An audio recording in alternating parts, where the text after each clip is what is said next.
कि माई रे भटिया मिलल बा। अनिका स्टूडियो धवरी बाजार।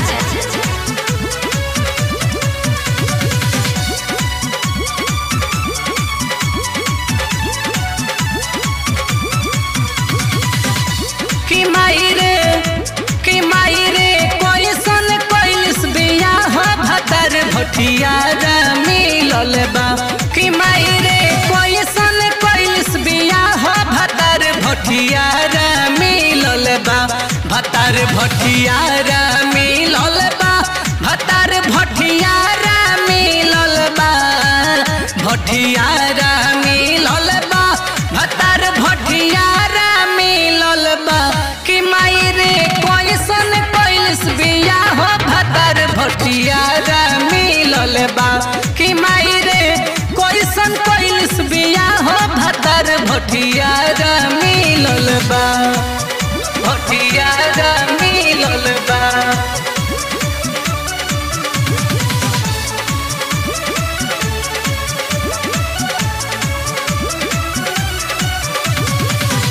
Mix by Kunal Singh.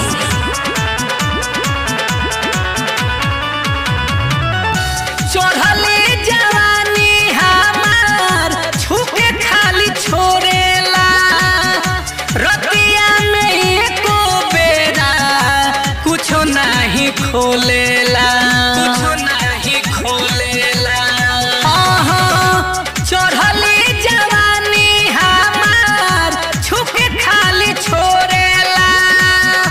रतिया में एको बेरा कुछो नहीं खोलेला। करिया ठा मिलल बा देखही में पाठा मिलल बा।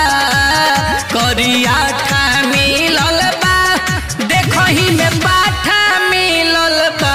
कि माई रे कैसन कैलिस बियाह भतर भटिया मिलल बा।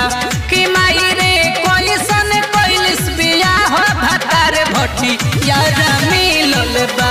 भटिया मिलल बा।